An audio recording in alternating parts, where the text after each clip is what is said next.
Ladies and gentlemen, please welcome the man who thought a Kalashnikov was a form of bronchitis, Craig Charles. Now, when you think of love, you think candlelit dinners, skipping through poppy fields, where's all my money gone? But love is important in life. Without love, all those people who make those huge hippos with "I want to wallow in you" written on them would be out of a job. But fortunately for us, where there's love, there's also hate. And love has no place in our arena. A gentle kiss on the cheek won't get you through to our series semi-finals. A Glasgow kiss on the nose just might. Philippa's in the pits with our contenders. Philippa. Welcome back to the pits. We have a whole host of strange and curiously named robots here and men with mobiles going off. Ming the Merciless, your mobile is making a noise. I've just turned it off. Sorry. This is the Ming the Merciless team. Excuse me. Hello. That's their Ming the Merciless robot. It's absolutely fantastic. Over here, the Grave Digger team. It's too busy to give digging graves, should be putting people in graves. We get 30 grand Mortis are now up to. This is how much Mortis cost for this war. You'll remember it from previous wars, but now it costs 30 grand, an estimation of 200% more complicated than it ever was. They'll be lucky if they manage to find the on-off button. We're Manic Mutant, now with its lid on, but is it all healthy underneath? It's fixed now, yes. It's fixed. LEDs telling us it's okay. Okay, because they were having traumas before, might not have even made it into the competition at all. T2, they think it looks really cool. I think it looks like Thomas the Tank Engine with a punk rocker haircut. I don't know. Tell us what you think, but I don't know. Hopefully it'll win. This is Sergeant Meikle, named lovingly after, what? What did he teach? A tutor at college. What did he teach? He was an engineering lecturer. Right. Okay, so let's hope he taught you enough to make you slam the other robots into position. Hi, guys. Hi. The key to this robot, Vector, is the arm. Lifts, pokes, spears. Doesn't make the T, though, which would be the handy thing. And this is the Dark Destroyer, spelt with an E, with this very strange device on the front, and they swear to me this isn't for taking off at the last minute in moments of frustration and panic. They swear that this is a weapon. Well, this is how they line up, Philippa. Mortis locked tight against Sci-Fi Ming. Vector hardly a tea maker against T2. Promises to boil up and over that one. The Dark Destroyer with the rotor blades against Sergeant Meikle. Get your best foot forward, lads. And finally, Gravedigger against Manic Mutant. Only one thing to say before we start. Let the wars begin.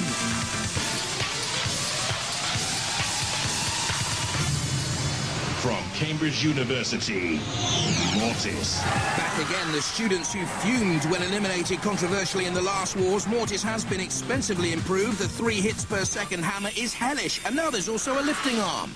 This is Mortis 3, back for the 3rd series. And apart from chassis, we've basically redone everything. It's got new batteries, it's got new electronics, it's got new motors, it's got filtered air supply, it's got a new weapon. The action's still the same, but it goes about twice as fast now. The lifter will lift Arthur quite comfortably. It's all titanium. New tracks with injection moulded pads on it. And yeah, that's about it really. From Bath, Ming. Heavy with its aluminium, steel and titanium makeup. It's got a 22-inch circular saw. Took 5 weeks to build in the family garage. Will Ming be gone in a flash or prove to be an emperor of robots? I'm Andrew, this is Tim, this is Alexander, and this is our robot Ming the Merciless. Its main weapon is this 23-inch circular saw blade, which rotates at 3,200 revs per minute. Its drive is, there's 2 500-watt motors, which give a fairly formidable drive, and it's got a secret weapon to fool the opposition. Alexander? Makes other robots think it's a little quaint, and while they're thinking about it, we attack them. What's all this? It's just hands-free. Turn round. What's wrong with you? What's that all about? What's it for? What? So when you have a transmitter, you don't have to hold it, so you can just drive it. Can you just get a coffee table? You know, like one of those ones that you pull out from the back of the car? cigarettes, ice creams, and when we get off, well, stand clear. Come on, yourself. Stand clear. Stand your arm. You have to move your arm. Leave your arm.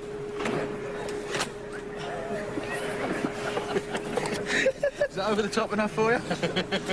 You're taking the mickey just a little bit. No, honestly. Mortis team, aren't you? Now you've got the beard, you're all kitted out, you're raring to go. Ready to go. I reckon you can win it. We've got a chance now, I reckon. Yeah. Even pegging now. Yeah. I mean, it's, you know, before I didn't think we had a chance, but that's it now. We're almost there. Good. I'm very pleased about that. Thank you very much. Good luck. Thank you very much. You need it. Robot ears, stand by. Mortis, confident, sure. Rob Knight, Gizmo King, playing with his joystick. And Ming, and young 9-year-old Alex Cottrell's sense of humour, the cat's whiskers. Activate. And watch for Mortis straight on the attack there, taking on Ming. We thought this would happen. There's the great hammer blow and the lifting arm as well. For the first time, ooh, sparks flies. It comes down on that large circular blade on the back of Ming. Mortis ready to come in on the attack and lifting Ming, and down, oh, the blade's gone! The blade's thrown, there it goes! As soon as it touched down on the arena floor, the hopes of Ming shredded. Look at this! Zipped across the arena floor as soon as contact was made. Ming immobilised and surely out now. They won't come back from that. And look at this for confidence. The Mortis boys taking on the House Robots. Taking on Matilda first of all, this Dead Metal and Shunwell. If you're confident enough to take on the House Robots, boys, you've got to take what comes to you. The audience want the end of Mortis. Look at the blows on top of Mortis, up and over from Shunt. The audience loving this, the pit's loving this, and I'm loving it too, Mortis, to be honest. Here's Dead Metal. No, you won't get Dead Metal flailing away with that hugely powerful hammer. Go on! Push him in the pit! Yes! Oh, I love that! Cease. That was special. That was the moment when Ming was immobilised. Look at that blade flying. Take on the House Robots. Ha, we'll get you, Mortis boys. Look at that. Damage from Shunt. Ooh, lovely. Look at that.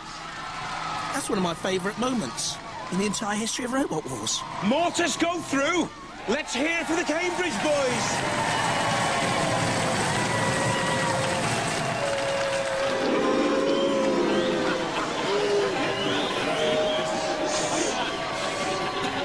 We lost signal, something interfered, and we just lost total control, and it stopped going. Yeah. Now, how did the beard perform?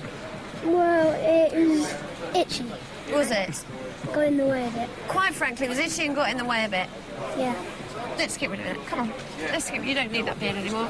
That's better. Cast it away. There we are. That's much better. But you did damage Ming the Merciless. Did you expect not really. fully confident to get through this round, were you? We'd hope so. Yeah, after that amount of money. Yeah, well, that's one way to look at it, isn't it? But when we saw Flew off, we went further to them, I wonder if that's going to come down.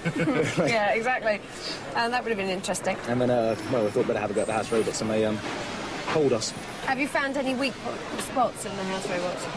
Well, you get one by themselves, maybe, but when you get kind of, what was it, four of them? Four of them at the same time. All four just go for us at once now. We kind of wave a big flag that says, right, come on, men. One at a time, we're all together, and they always go for the all-together option. Yeah, what they do. Of course they do. They don't have to play fair. Well, you have to admire the Mortis boys, don't you? Do you? Anyway, they're through. Next up, Vector against T2. From Nottingham, Vector. A vicious arm to lift, puncture, grab, and also self-right Vector's the main feature here, powered by a 4-horsepower 2-stroke hydraulic system. It's protected by high-carbon steel sheets. Hi, I'm Alan, and this is my brother Philip. And this is our robot, Vector. Who has a lifting arm that hopefully will lift the opponents and ram them also. It's powered by an internal combustion engine, which is a 2-stroke, and powers a hydraulic pump, which powers the system and the drive. From Sussex, T2. A tank steering method is used on this nippy machine, capable of 15 miles an hour. The lifting weapon can hoist 13 stone. The chassis came from Tantrum from the last series of wars. Hi, I'm Rupert. This is Ken, and this is Chris. This is T2. It's loosely based on Tantrum, our original robot. It's got one or two modifications, one of which is the ram at the front, which is capable of lifting approximately 300 pounds. The electronics inside are basically the same as they were before, one or two modifications, and we've got a hairdo. Robot ears, stand by. Vector with Alan Wilson, Philip Wilson, the brothers, and T2. 3, 2. Good job the robots got hair. 1. They haven't. Activate. But the less than hirsute T2 team, look, immediately on the attack against Vector. And there's something wrong here with Vector right from the start. They're not moving at all smoothly. You can see the yellow lifting arm.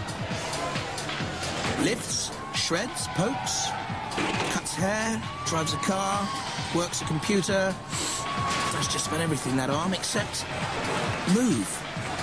What's the matter with Vector here? Come on, boys. T2 doing all the work.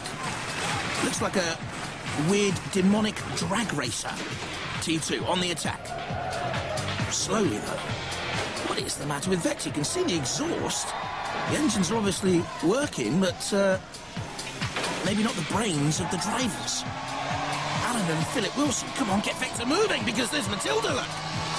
And at the moment, T2's trying to shove Vector into the corner patrol zone, and T2 very nearly in the pit. Oh, goodness me, what are they doing?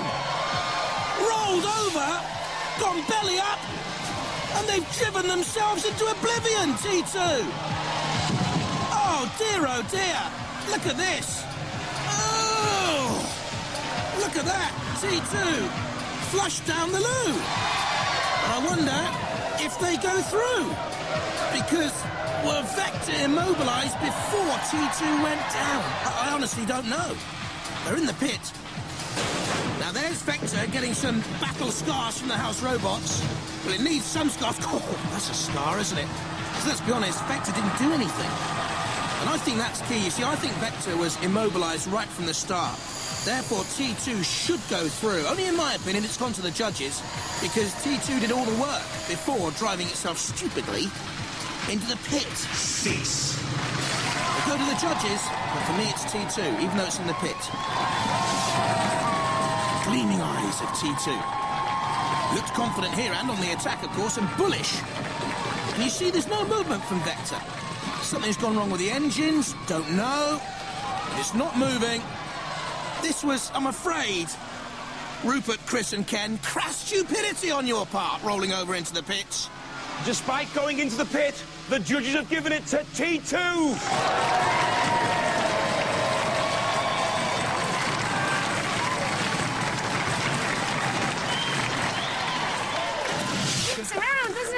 It's around beautifully. Yeah. And then you're in the pit and I thought, oh, I can't believe it, they're out in the first round. But no, It's got a fate headache, is on then. your side and so are the judges. It's the judges' decision, yeah, so that was good. Yeah, Excellent. yeah, and it made sense, you know, because they were incapacitated 30 seconds before you even ended up. Yeah, I should have took a bit more time, don't you think? Get a bit more control. Yeah. Whizzing around all over the place. Nerves raging.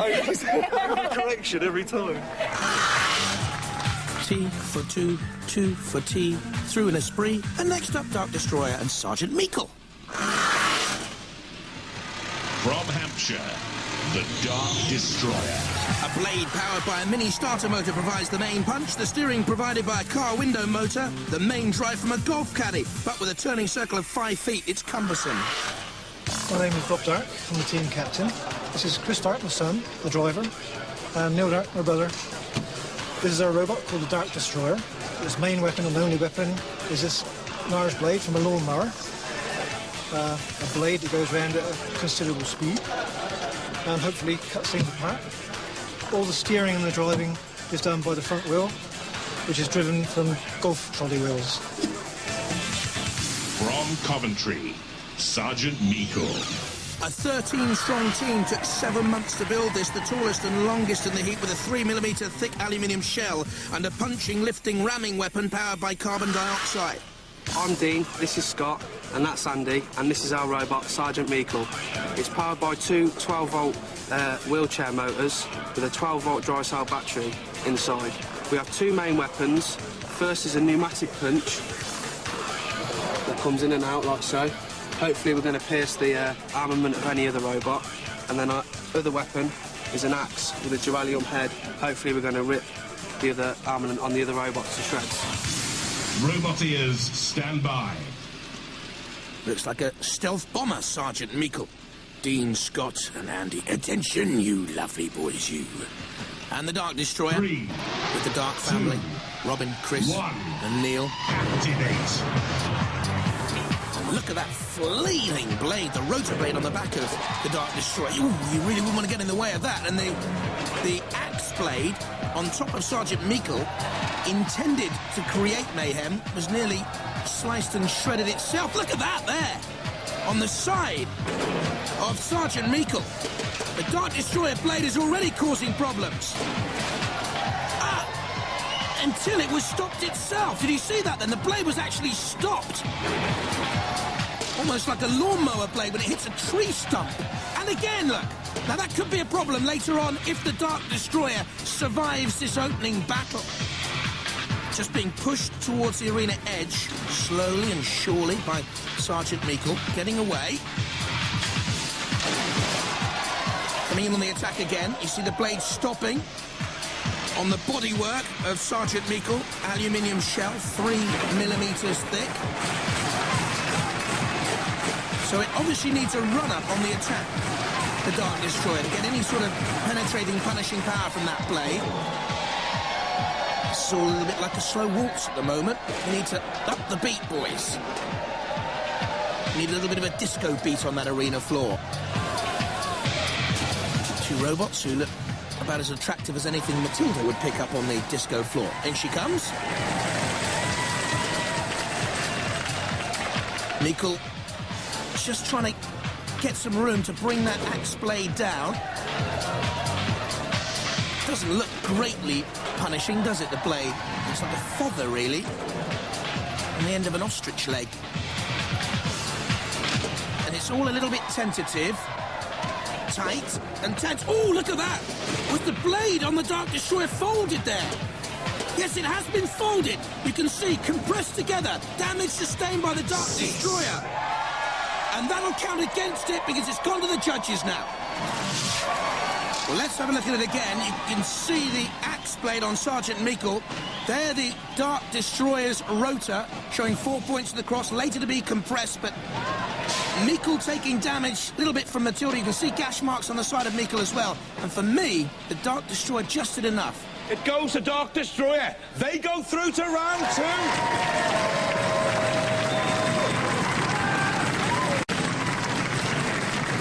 We went in there and just kept on driving into them and cutting them to bits. I wasn't very impressed with your weapon. Why not? As soon as anything got in the way, it just kind of stopped. I kept on stopping it because I didn't want it to break. We were expecting it to do serious damage, not just stop. Look, you want to have a look? All right, then. All right, then. Let's see the damage. Oh, you're right. Yeah, you're not too downhearted. No. No, well, let's see that. I want to see what damage their flail did. This? Did it do that, really? Yeah. Wow, I didn't realise it was doing this damage. And that was key. That's why the Dark Destroyer goes through. Next up, Gravedigger and Manic Mutant. From Norwich, Gravedigger. Spookily coffin-shaped with an hydraulic arm capable of raising any dead metal in its way. Expensive at nearly $2.5 grand. The shell's made of steel. Will its epitaph read triumphantly? I'm Dave, this is Jonathan, and this is Gravedigger. The robot has got an arm that's worked off a 2-ton hydraulic ram and off pneumatic pressure. It runs on 2 1-horsepower electric motors, and it's going to shove the opposition right out the arena. From Rugby, Manic Mutant. It took a month to build, costing £256. The motors come from a forklift. The weapons include a lifting device and spinning disc at the back. The chassis and frame is from an old roof rack. Hi, I'm Paul, team captain, and this is Chris, my helper here, and this is Manic Mutant. What we've got here is a lifting weapon that will lift 100 kg. Awesome. Around the back we have a rotating spike to mince the opposition. It's 4-wheel drive, 4 driving motors with a stainless steel body shell, so we think it's in for a good chance. Robot ears, stand by. Here's Gravedigger then, with Jonathan Chaplin and Dave, with Moustache, and Manic Mutant. It's awesome. 3, 2, Paul Hunt and Christopher Shawcross, Martin Jones 2. quickly on the attack, actually. Manic Mutant. Gravedigger just ponderously moves away. A little bit slow and sluggish at the start. Now we'll see the pushing power of Manic Mutant, and Gravedigger actually heaving back. Gravedigger, slightly the heavier, not much in it though. Just waiting for Manic Mutant to come forward. Now that could have been a suicidal move, but not much damage there, you see, from the front prongs on that lifting ram. And you can see then the lifting arm of Gravedigger. Oh, and flipping! Manic Mutant up and over! Cease. And that's the end of Manic Mutant. Did all the hard work early on, but then drove itself onto the lifting arm of Gravedigger and dug its own grave. Up and over. No self-righting mechanism. Bonk. You're out. Hardly manic. Gravedigger sends Manic Mutant to an early grave. Gravedigger through to round 2.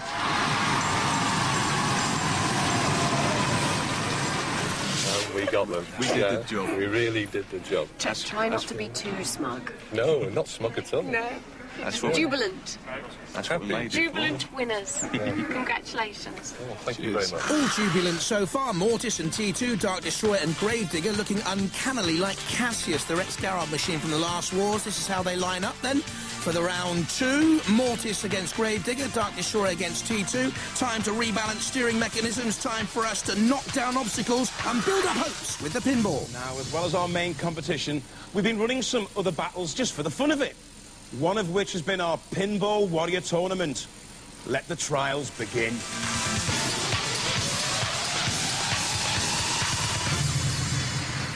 Just a reminder of the point scoring, 5 points for each of those barrels.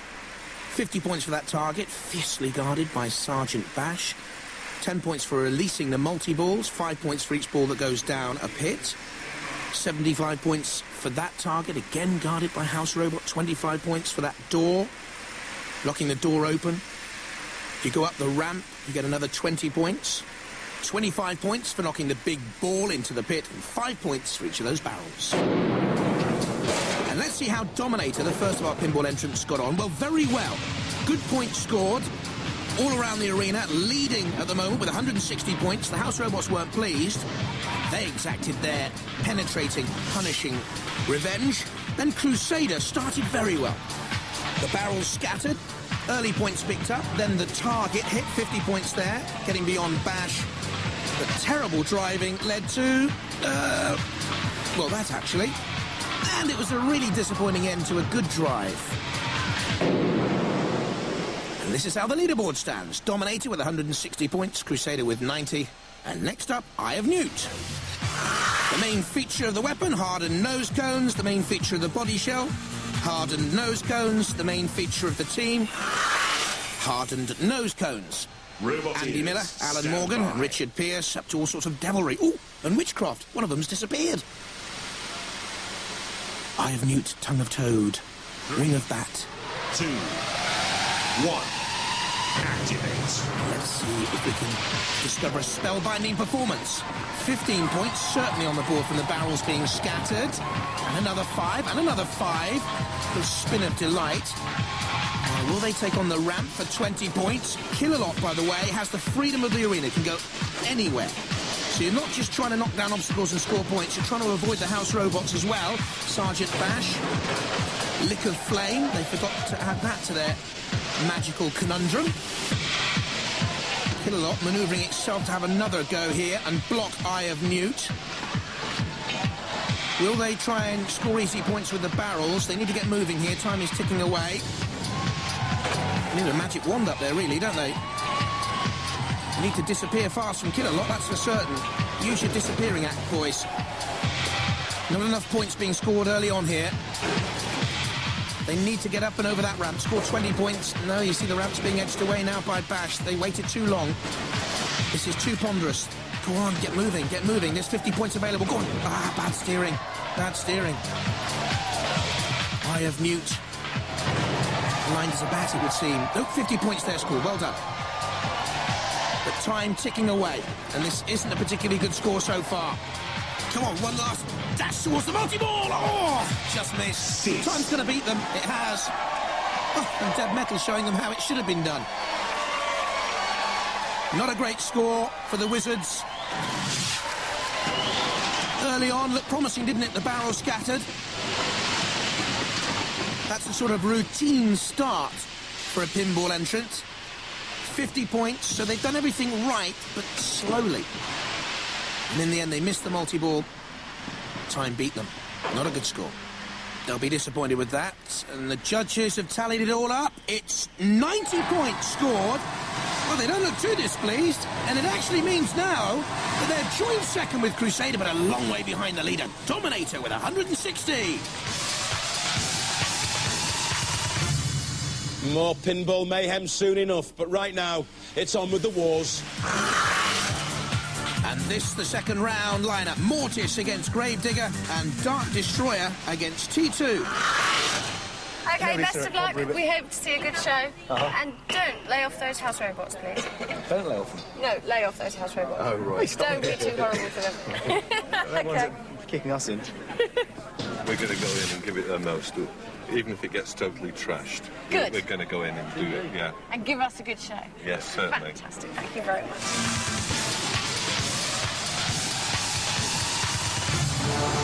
Rising towards Bothala, Robot Heavens, Mortis and Gravedigger come to duel. Roboteers, stand by. The Mortis team, Rob Knight, Weirdy Beardy Arthur Chilcott and Benjamin Gordon. And Gravedigger with Dave Chaplin and son Jonathan. They're the favourites of the pits here, that's for certain. 3, the Mortis boys, 2, the team everyone loves to hate. Mortis, the quicker, the lighter, on the attack, the deadlier, with that pickaxe. You have to respect this team in the arena. Trying to inflict damage on Gravedigger, and also push Gravedigger towards the CPZ, and the house robots, there's Shunt, and look at that damage sustained immediately by Gravedigger from Shunt. Now, in comparison, you see, light damage to Mortis, and the shell, but Mortis flipped over by Gravedigger, and they certainly love that. That really is a viable tactic. Shove your opponent towards the CPZ, the corner patrol zone, and that's when the house robots can come in, and mighty power here. First of all, it was Mortis pushing Gravedigger onto Shunt. Then, vice versa, turning Mortis up and over. Battle is sustained and renewed. Tactical now. Again, slicing through that shell of Gravedigger. Almost as if it was paper, but there's trouble here with the Mortis team. Their right trucker's gone, look. They've got major problems here, Mortis. Problems in manoeuvring. They've got the weaponry, yes, but the trucker's gone. They're spinning around, but it's Gravedigger now, certainly with the impetus to go on and win this. They can flip Mortis. Mortis has a free net. They can self-right themselves, but they're dangerously towards the pit, and Mortis have gone! Brilliant. Oh, magnificent sportsmanship from Arthur. His team's gone, and yet he's still smiling. This is the crucial moment. You see the tracker's gone. They're flipped up and over. Mortis, and then in the pit, and back in our pits. That's what they felt. But it's not all over yet in the arena, and it looks to me as if Gravedigger's had a go at Matilda. Look at Matilda's shell. Her eyes are burning bright with lustre and desire for revenge, and Shunt's coming in to help out a lady in distress. Some lady. Look at this. Ooh. You really wouldn't want to be the Gravedigger team now. Shunt again, ripping through that shell. There's the tail up for the books. Gravedigger go through. Come and talk to me, lads.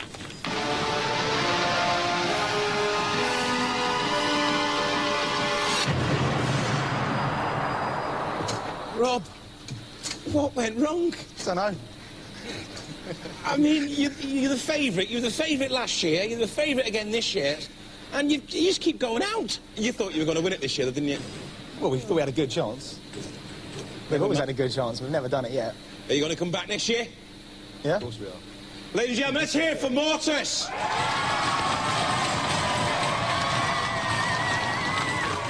What can I say to the Gravedigger posse? You did it. Yeah, we came out here for a laugh, and if we managed to get through, then good luck. How did you feel going in against Mortis? Let's just say, we thought we were going to get totally trashed. Did you really? Yeah. We thought we were just going to get absolutely obliterated. Well, you've beaten the best robot. Do you think you can go on and win this thing now? We can try. Well, we'll have to repair it first. Yeah, I think we've sustained a bit of damage there. Let's hear it for Gravedigger!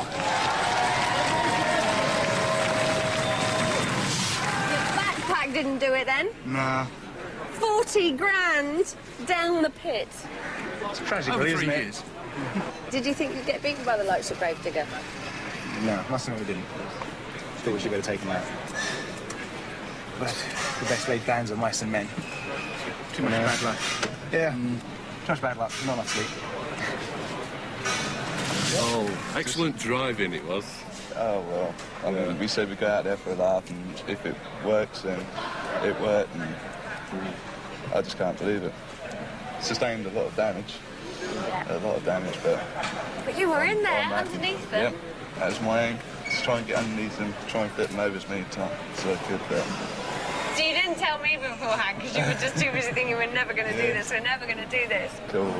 Definitely nervous after that. Nervous they may be, but they're through. Gravedigger, that's a surprise, isn't it? Dark Destroyer against T2. Our second round 2 clash. Have you done anything to this to make it any more powerful? No. Because the thing is, it keeps stopping. Stopping, yeah, I know, yeah. Well... And you say you're doing it, and I don't believe you. Are you putting anything on here or not bothering? Nah. You're going in weaponless? Yeah. No, seriously? That's not where the weapon goes anyway. Well, what goes there then? Nothing. Nothing. It's just a Well, why is that there then? Well, we ran out of metal.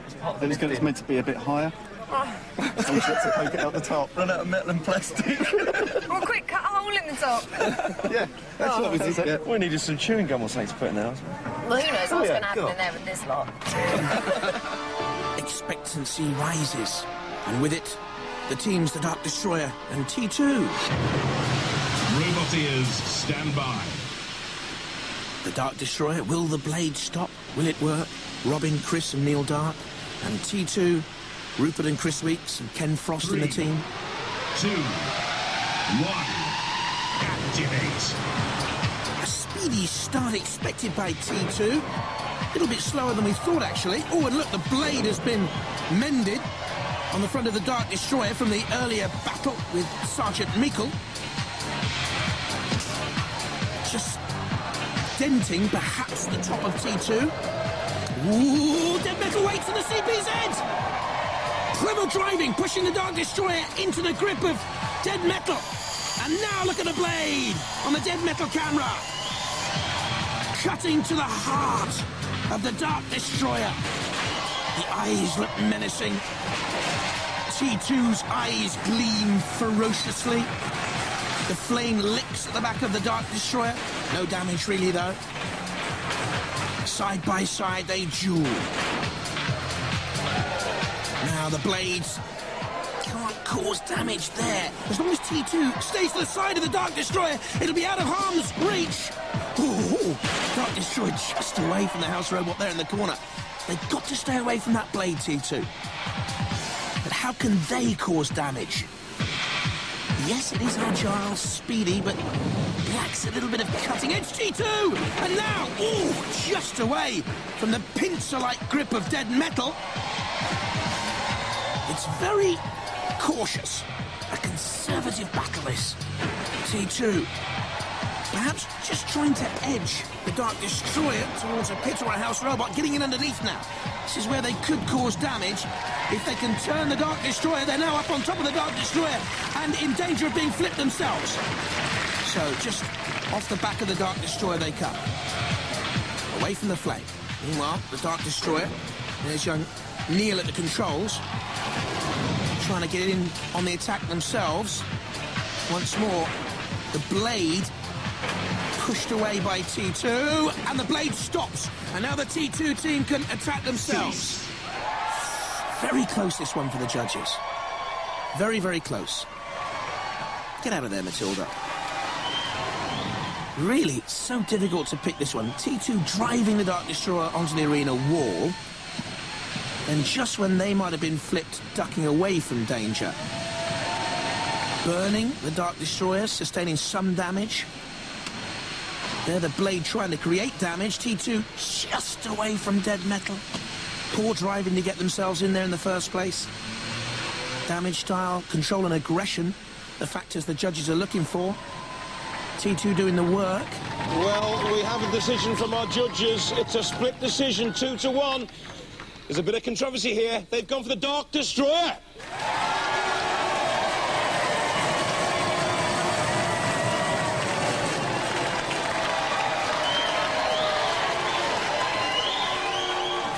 Okay, it's a controversial decision. It certainly is, isn't it? Yeah, it was close, though. It was close. I mean, it came through on aggression. I've done a little bit of research. Oh, right. And it came through mainly on aggression, on the fact that their weapon was much more aggressive. Oh, right. And we did talk, didn't we, before you went in, about you not really having any weapons. Well, yeah. And sadly, that's what it came if we put a to. little whip on the back then, do you think? Well, if you'd that might have swung it. That might have swung it. You'd had maybe more active weaponry. Oh, that right. would have swung it at the end of the day when it was such an even match. And they kind of inflicted quite a bit of damage on the front But the here. red eyes were scary, weren't they? I thought so. Yeah, I thought so too. Absolutely. Hey, really fair fight, Oh, wasn't yeah, it's it? very even. Yeah. But did you see the damage on there? Yes, I did. There you are. And I pointed it out. By a slow Now, blade. don't start. You tell him, Philippa. T2 had the scary eyes. That's just the team members, though. They're out. The Dark Destroyer through to meet Gravedigger in the heat final. It's all been quite peaceful so far, but now's the third and final round. Let's kick some bottom.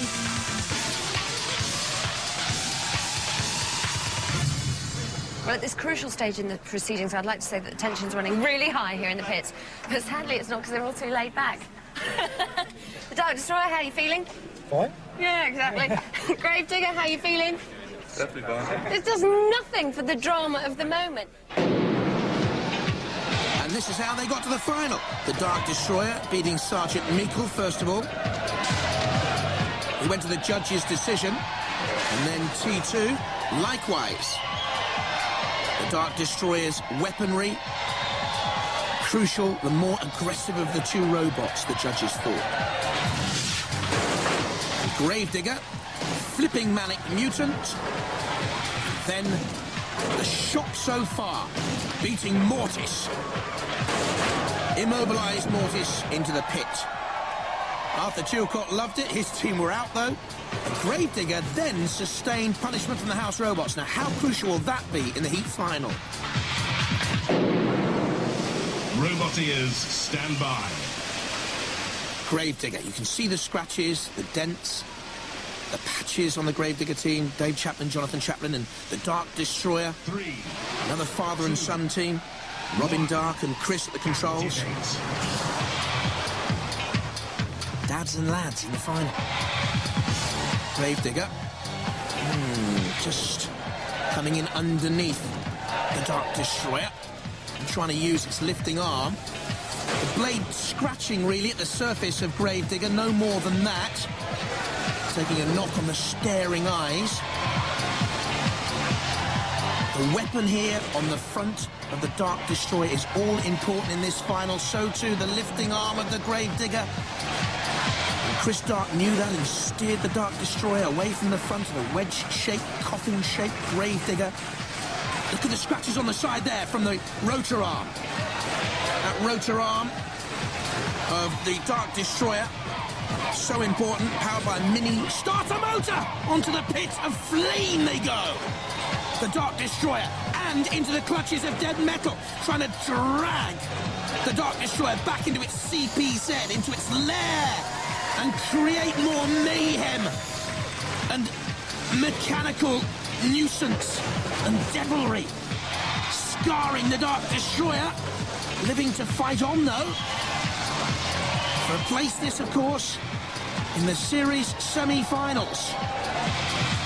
The Dark Destroyer spinning madly, like a maddened top, but going nowhere. In comes the Gravedigger. Needs to get that lifting arm into use.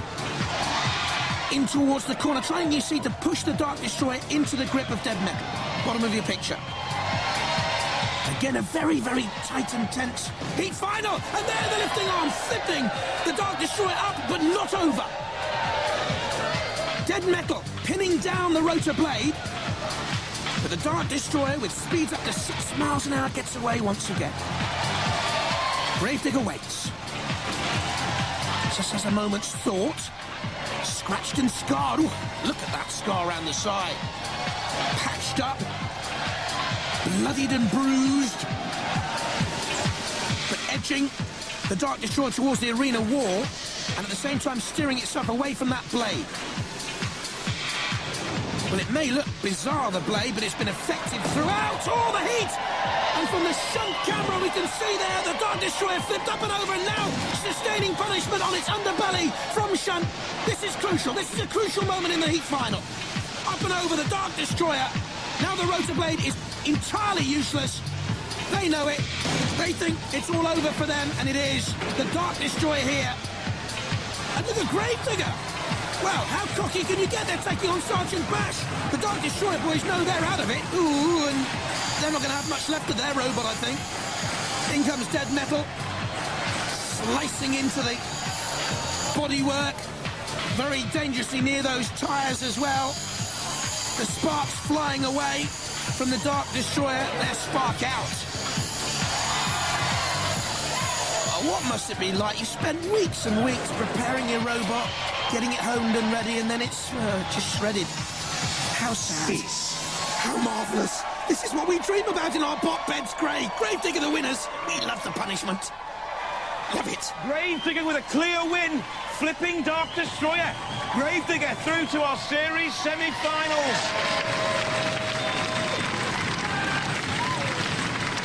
They say it never rains, but it always pours. But we reign supreme on Robot Wars. Bye-bye.